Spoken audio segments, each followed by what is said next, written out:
Selamat malam buat kawan-kawan yang ada di media dan di rumah yang dengerin kita. Jadi akhir-akhir ini untuk Cirebon Timur khususnya kita lagi asik-asiknya bahas tentang rajut. Di selain rajut juga kita kedatangan teman-teman juga dari Raja Komunis yang akhir-akhir ini bikin lagu ngacamblung. Sedikit-sedikit pertanyaan kita bincang-bincang sama kawan-kawan yang memang udah senior. Jadi buat teman-teman juga yang memang nanti ada komentar ataupun pertanyaan ataupun nanti masih bimbang untuk melakukan seni dalam hidupnya, jadi bisa komen-komen di kolom komentar yang nanti akan kedepannya kita akan bahas bareng lagi.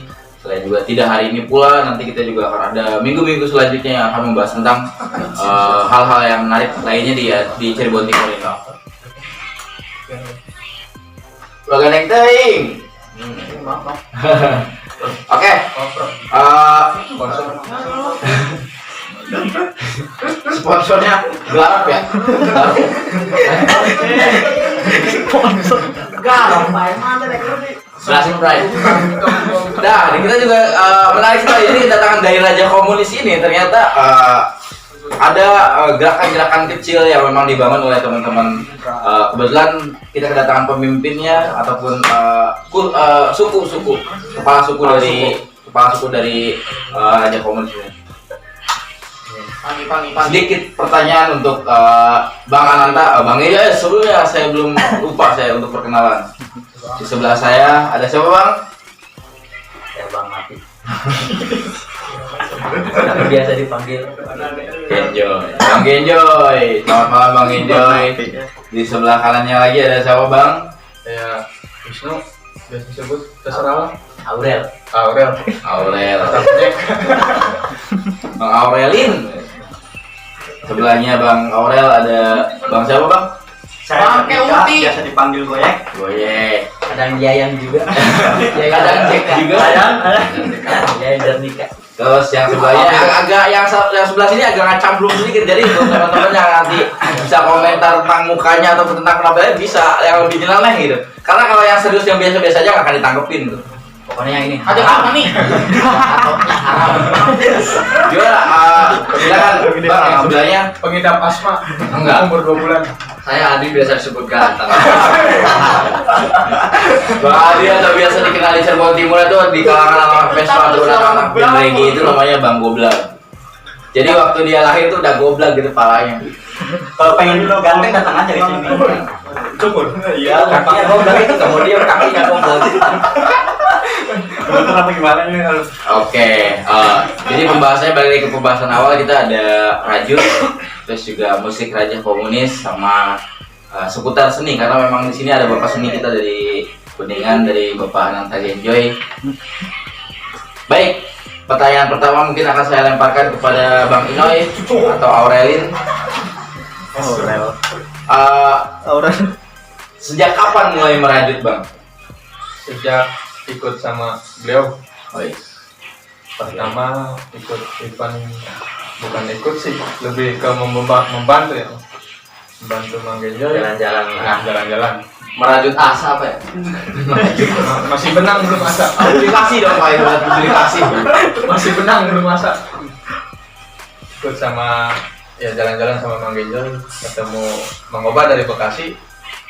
Yang diajarin Mang Genjoy, emang Mang Genjoy udah tahu ilmunya.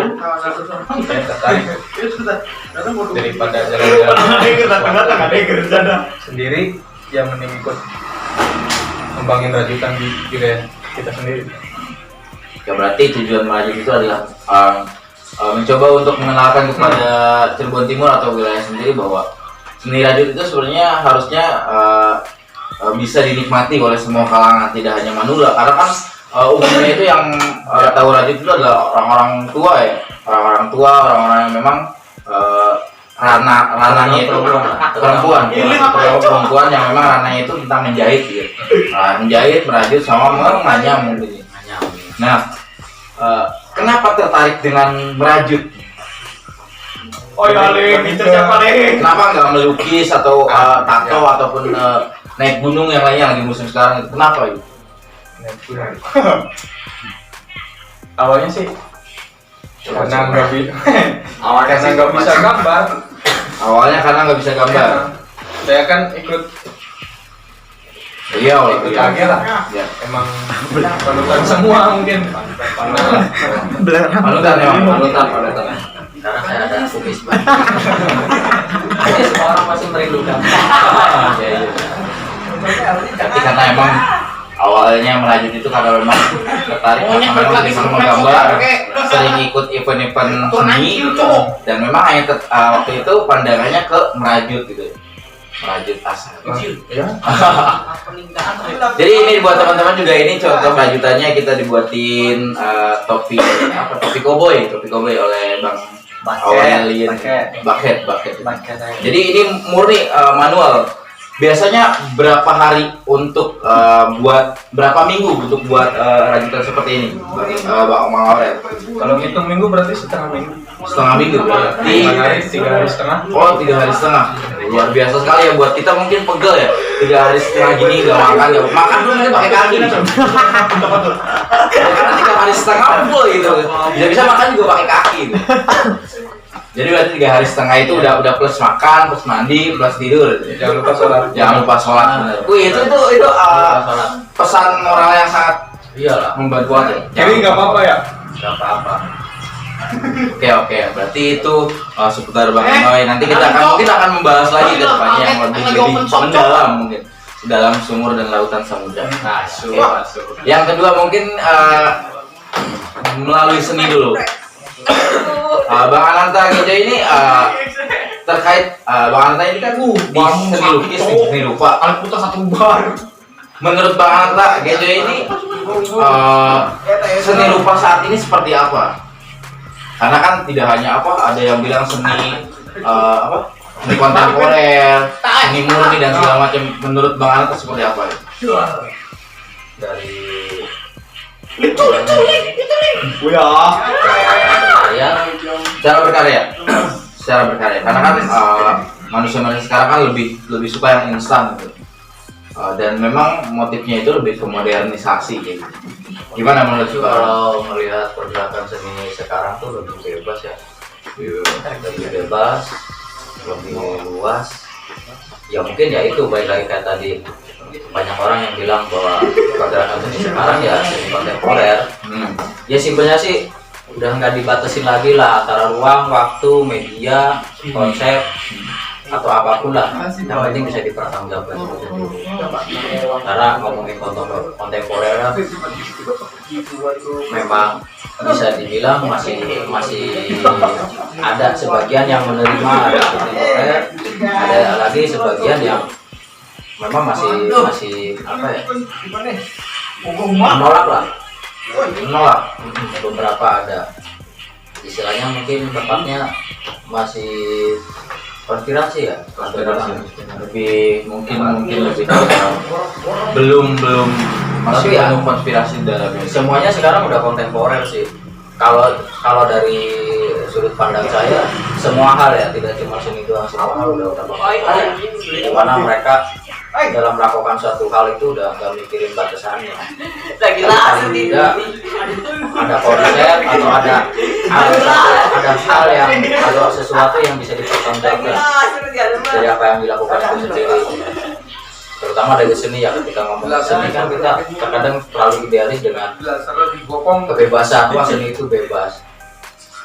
Terus di seni sendiri ada yang dikejar tentang nilai-nilai estetis, tapi terkadang teman-teman juga banyak yang lupa. Wah, seni mahal, terus apalah segala macam, tapi banyak sebenarnya dari mereka sendiri yang nggak menghargai seni itu. Kayak gitu.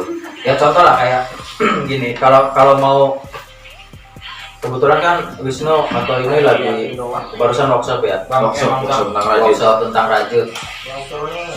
Sebenarnya tadi tuh saya komentari di media sosial tentang menarik lah workshop gitu.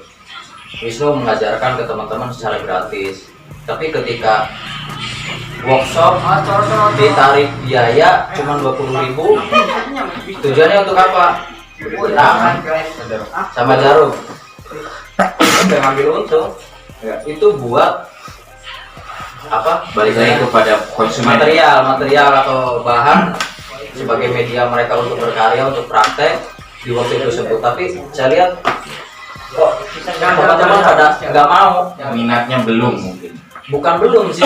Kalau saya melihat tuh bukan belum. Jadi mindset di sini itu mereka mau berkarya, mau belajar ketika nyari yang gratisan lah.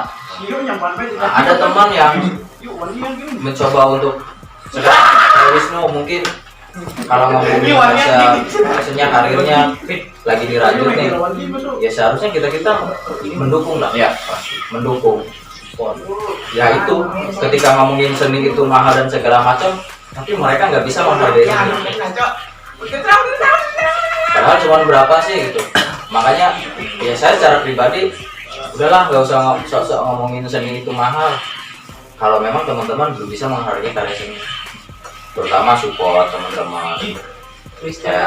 Ya udah, dia bikin karya seni dalam bentuk produk ya dibeli produknya.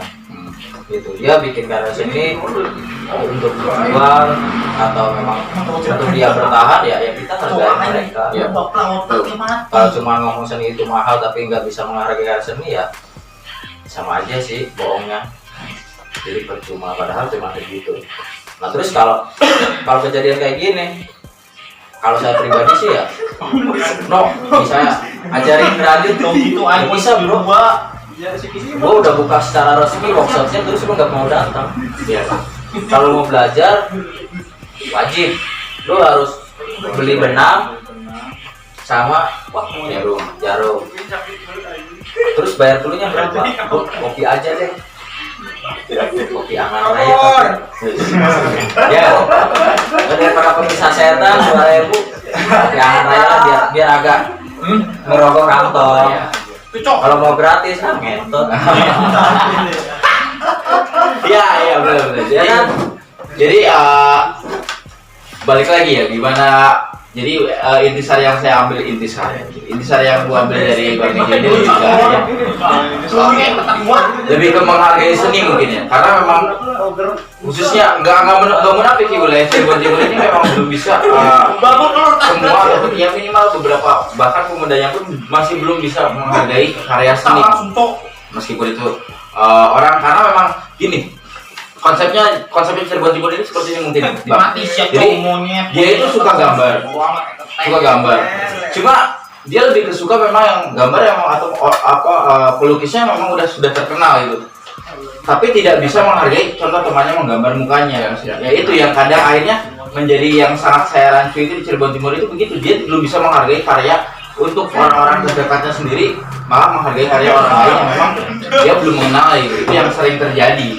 Bahkan banyak kemarin saya workshop dengan teman-teman yang sudah di Cirebon itu di kota, di sini tuh banyak pencipta penulis buku bahkan pelukis-pelukis terkenal, tapi memang mereka belum kenal itu, mereka bahkan Teh Sinta Ridwan udah terkenal di Bandung ya Bang Ejo ya.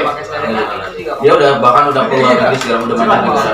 Ada lagi Abah Alwi almarhum yang memang dia karyanya udah bisa membuat perahu kertas dan kawan-kawannya lainnya yang bisa menulis di Sarangganis dan kawan-kawan lainnya. Cuma ya memang di kalangan Cirebonnya sendiri belum dikenal, malah dikenal di daerah lain karena memang ya itu dia belum ada bentuk penghargaan ataupun manusia-manusia di Cirebon Timur yang belum bisa menghargai tentang seni. Mungkin nggak semua, mungkin hanya beberapa gitu. Mungkin begitu Bang Ejo. Nah, pertanyaan yang ketiga gue bakal kasih ke Bang Oblang sama Mas Kiti, mungkin nanti bisa join ya. Nah, join kopi. Kenapa nama band yang sekarang itu Raja Komunis? Padahal komunis itu kan kita bisa bilang di telinga masyarakat umum itu udah sangat bunuh aja lah, mati aja lah, udah tinggal aja gitu. Kenapa gitu? Kenapa? Kalau darahmu tadinya kominus. Tadinya kominus masalahnya, cuman sama mangga ini juga Biar Jadi komunis itu bukan istilah kata, bukan komunis yang tanda kutip gimana ya. Jadi ada apa sih singkatannya gimana sih gitu Bang? Sebenarnya ada singkatannya, tapi nanti lah rahasia. Nanti akan dibahas khusus di channel Thank you kita. ya. Nanti akan Bang, ya. kita juga punya Yo, channel. hati-hati, makasih. Nanti juga ada channel juga, jangan lupa buat like atau subscribe ya. Subrek lah, Subbreaker. Nanti ke apa nama channelnya bang? Ya, Galeri Art Shop. Ya, iya. Jangan lupa ya, GARP. jangan lupa subscribe sama pencet tombol loncengnya biar mengikuti terus channel kami. Asik tuh. Buat teman-teman yang nanti ada khusus ya. kita bahas tentang Raja Komunis. Ya. Nah, untuk aliran musik Raja Komunis sendiri itu gimana bang? Campur sari. Ya, Campur sari. kita mengusung ke kayak musik-musik etnik ya. Musik etnik. Di dalamnya itu ada apa aja tuh biasanya? Kayak Kalau etnik kan, cabe, kecapi. karinding, terus ya dari bambu-bambu lah kebanyakan. Berarti Sunda Ada banget. juga dari mulut yang kayak Bisa Masuk loh. Karena mulut itu adalah alat musik, semua alat musik. Iya ini yang dibilang kontemporer tadi. ya benar. Tidak ada lagi batasan dalam berkarya. Yang penting enak dilihat, enak didengar, udah kayak gitu. Dan kita tidak ada apa ya sekat lah. Ibaratnya kita bukan ngomongin aliran ya. Kita memang sebagai pecinta dan pelaku musik ya harus apapun dinikmati. bukan pelaku musik, pelaku seni. Ya bisa lah pelaku seni. Karena musik bagian dari seni. Iya. Dilakukan lah, nggak milih-milih. Kita kadang dangdutan, kadang kita juga bugil. Karena sudah tidak ada batasan lagi deh. Tidak ada batasan. Bebas. Seni Karena kebebasan itu hak segala bangsa. Kebebasan. Memang kayak gitu.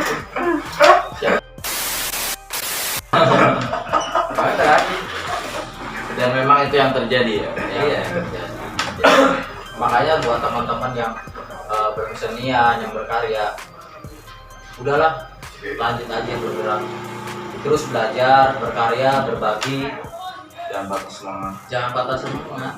Karena sebaik-baiknya manusia ya manusia yang melakukan Menciptakan karya menciptakan karya, berbuat sesuatu. bermanfaat. Setidaknya kita mengeluh dalam sambil berbuat sesuatu lebih baik dibanding mengeluh tapi tidak melakukan apa-apa. Setuju.